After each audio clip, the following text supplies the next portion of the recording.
Okay, so good evening, everyone. Welcome to Marites Literary Escape. So, online chikahan sa mga Marites. So, how are you, mga Marites? So, how is life going?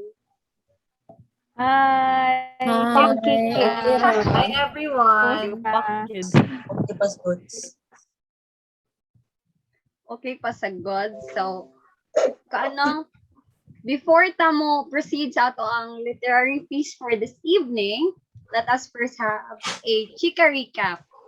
So, about last meeting session, no, which is about wherein we dissected about the Crazy Rich Asian book. So what can you say about last meeting session? Was I it love that good? book. Yes, super good. I fell in love with Nick. He's so guapo and smart and rich. Guapo is real. So Papasad before sa na kuan. si Sila Guapa si tanan. Rachel. Ganahan ko ni Love po Christine na dito. po si Kuan. Oh, 5 seconds exposure. Yes. Chris Aquino. Sino vibe? Mira Jud.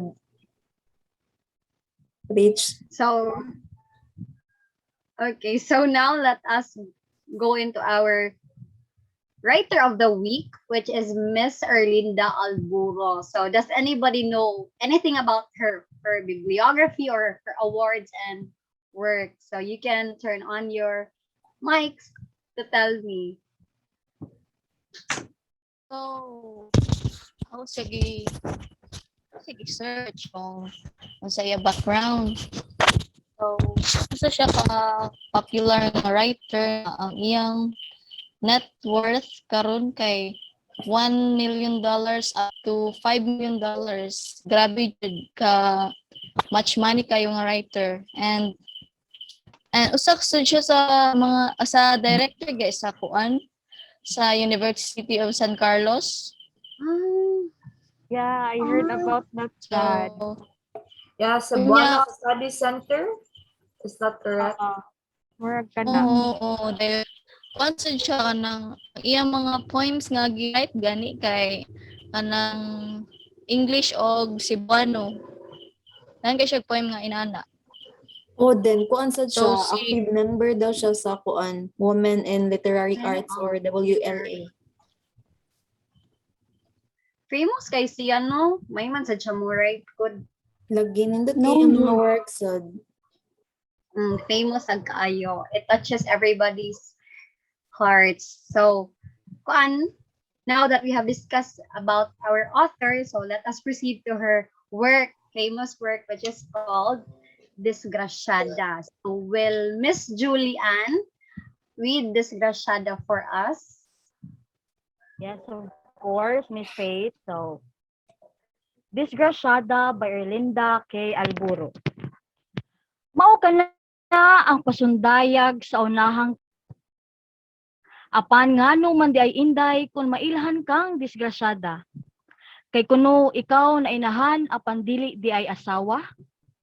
May nag-ingon baya nga taga-diin tong magbabalak nga ang rosas nga laig-ngalan humot rosas gihapon ang pagkabulak.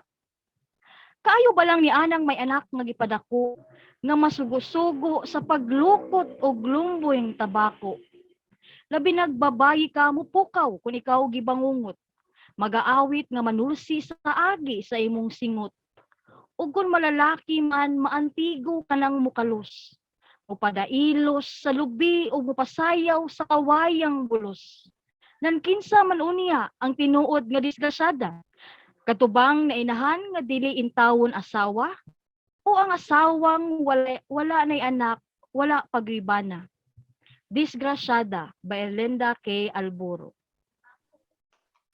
Let us give her a round of applause.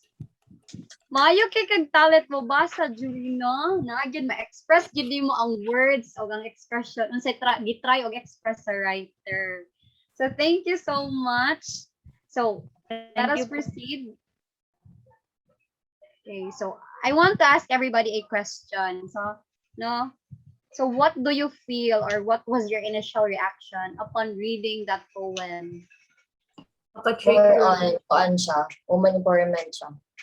nga kay di ba ang mostly single moms kay gilabel sila nga as kanang disgrasyada Asia kay disgrasyada di na siya ka kuan siyang future di siya ka-succeed, di siya ka-achieve. Kay abi din ko disgrasyada siya kay wala siya capability na mga label o label siya as kanang less sa society. Ug kung In atong addition- pamalandungon pod, sakit kayo gid sa pagbasa lang nato sa first nga stanza or sa kuan lang sa maong title nga disgrasyada, di ba? Negative term gid siya sa mga women nga kung ikaw kun mo na ingon ana nya makadungog ka na kag disgrasyada unsa kay ma-feel nimo? Natural, sakit, di ba? Yes, Jude. Sakto jud ka, Julie. For me, said it is not kanang kuan gani kaning to be called disgrasyada or having a child without a husband is not something to be ashamed of, di ba? Kay we should be kanang if na kay anak din wala kay kanang spouse, you must be grateful kay di ba naa kay child nga mo take care nimo, for example na kay anak nga babae so naa jud kanang motabang nimo sa mga buluhaton kung laki sad kay naa kay kanang ka partner gani for example naa kay buhaton nga mga kailangan jud sa strength sa kanang laki so dili siya something nga ikauwaw or kanang kuan nimo dili nimo kanang ipakita sa mga tao nga unsa ka kanang lucky enough para nga matawag ka nga kanang super mom, di ba? Dili siya for me dili siya dapat ingnon kanang tawgon nga disgrasyada because disgrasyada man gud is kanang labeling, di ba? Dapat tawgon sila super mom kay mga Wonder Woman man sila. Yes. Real life superheroes.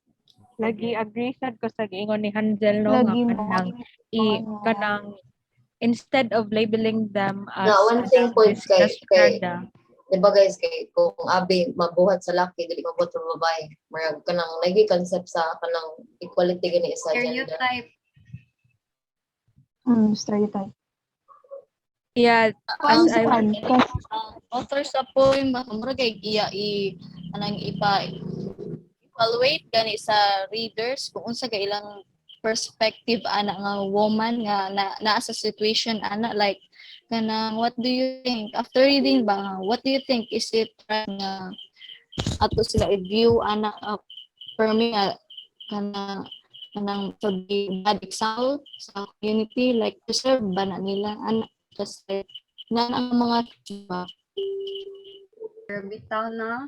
So, strong jud ang women, no? Kay to be able to raise a child alone, huge responsibility na ginasibong part. Samotang wala kay partner. So, baka proud sa gid sila gidnaan. Palakpakan. Kudos mga inahan. Shout out sa mga single mom. Yes. Apoy gi ang matong ginikanan nga naatay sila'y bana. Samot na walay bana. Sila ra usa may taguyod sa mga bata. Sino mag-depend man squad? Kaya mo babay. So, wala na may lain mas storya or another opinion about sa sa poem. Ako. Disgrasyada, I think we're not with disgrasyada, we're not romanticizing like single parenthood because it's super hard. Kanang with building a family, you should have a partner because it is hard, but then it doesn't mean that you should also see a woman less because she's a single mom. In fact, that makes her a super mom. And I think that the labeling should really stop because instead of degrading her, we should aid her because raising a child is super hard. And then, yeah, I think that it shouldn't define her as a whole. True. Jud yun. Yeah. Agree. So kanang kuan pod mo agree sad ko sa giingon nila kaganiha nga vanish na jud nato ang pag-label sa women nga disgrasyada sila kay like kanang need bitaw nato na iingon nga supermom sila kay dili jud bitaw sayon. And also ganan sad ko mo agree sa giingon ni Ives nga kanang give you jud bitaw ang women nga inani nga kanang dili abi kay kanang single mom or kanang na buntis at an early age kay dili na dayon sila makapadayon silang future. So Like, dili na to sila underestimate. lagi. Yes, because our Sa idea ako here, sad, go Tin.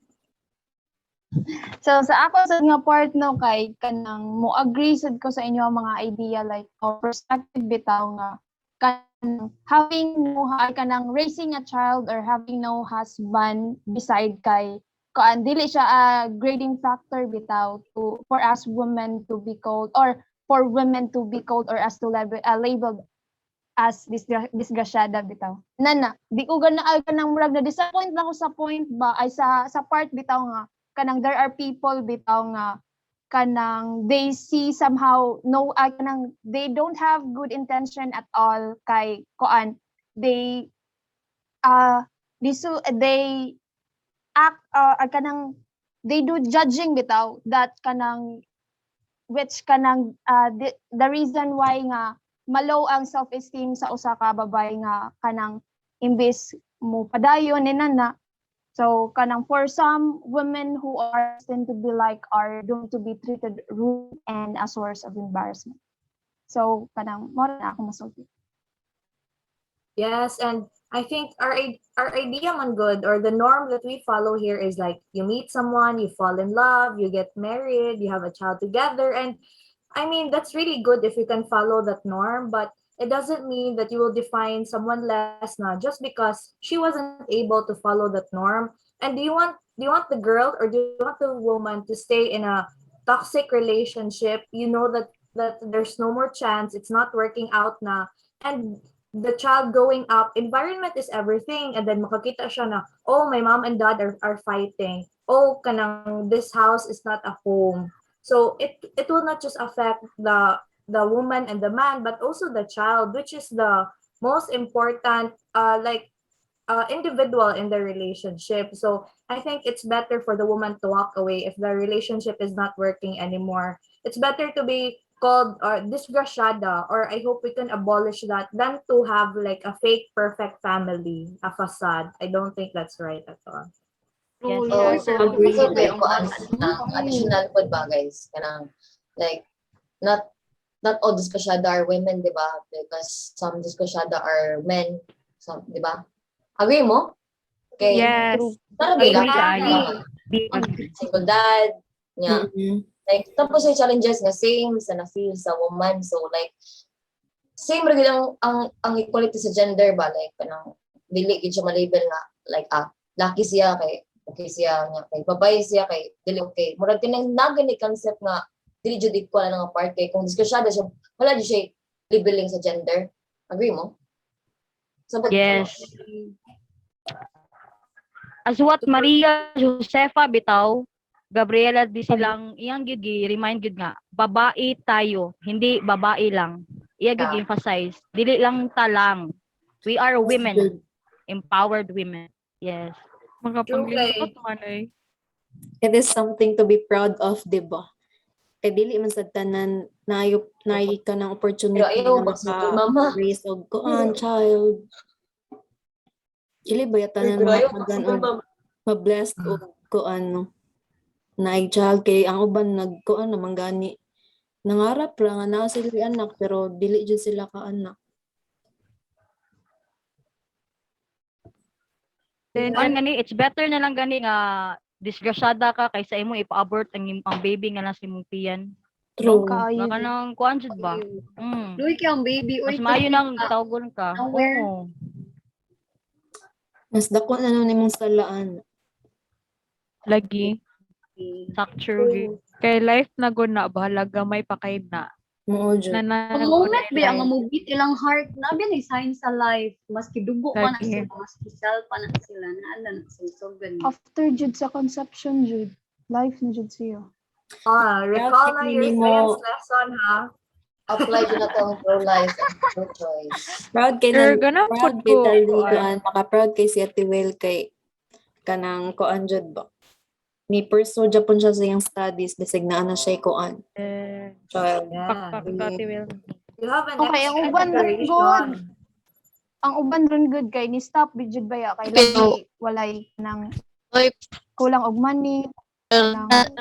mag-research Kailan sila. pinapay sa teenage pregnancy. Support. Yun na yun. Yes, Sa we're not isa- also romanticizing teenage pregnancy, but if you're already in the situation, all we can do is embrace. And of course, you have to, as women, we always try our best to become super moms. And as what Yvette said earlier, nga, it's so easy to find fault sa women, pero og sa men, gani kay, nagbiya siya og anak, that's fine. But if women na gani, hala, there's 1,000 people waiting at your door. Yes. So, Think dili- of Guilty that na time, nila. Dayla. Agree. Agree. Salot ko sa mga mama. Salot ko sa mga single mother. Kay bisag sa kalisod, nilaban gyud no? Nagpakabuhi para sa ilahang mga anak. Kudos. True, Good and the parent. author also mentioned about the joy of having a child. Lagi Like pareha what? sa second stanza nga gi-mention ni Miss Erlinda ba nga kanang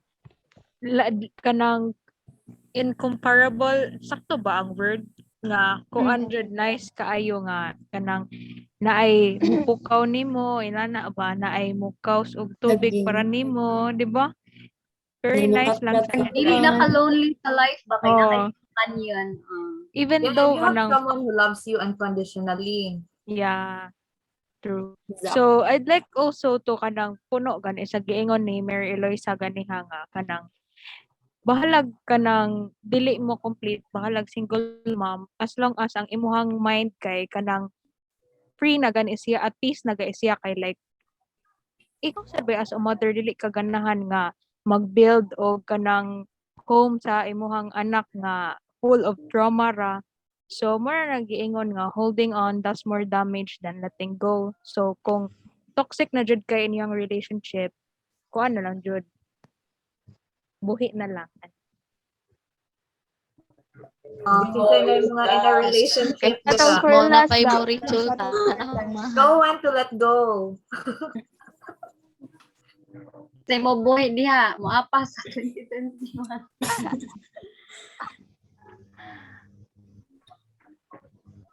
Wala na ilain masulti ang uban.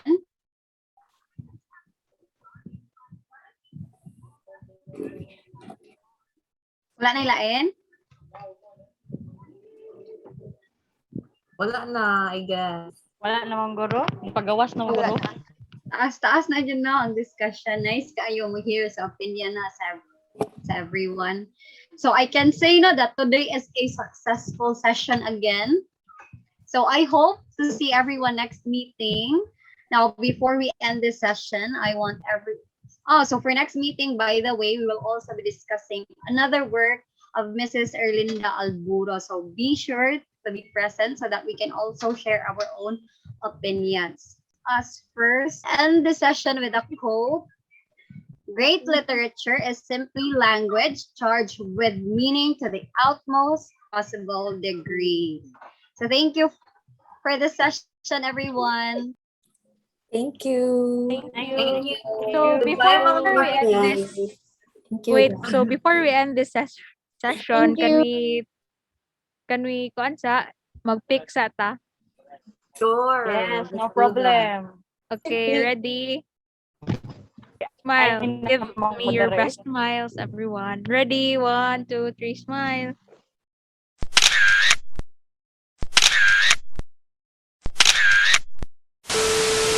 Ladies and gentlemen, please help me welcome no other than from Marites Literary Escape, Miss Keziah Yves Espelita for her tribute for the single mothers. Palakpakan! I heard that you settled down, that you found a girl named Joe. married now. I heard that your dreams came true. 'Cause she gave the things I don't give to. I hate to turn up, but at the blue on vibe, but I couldn't stay away. Couldn't fight it, and I hope you see my face and that you be reminding that for me it isn't over. Ang chorus daw kay ang tanan. Never mind, I'll find someone like you. I wish nothing but the best for you. So don't forget me, I beg. I'll remember you said. Sometimes it lasts in love, sometimes it hurts instead. Yeah.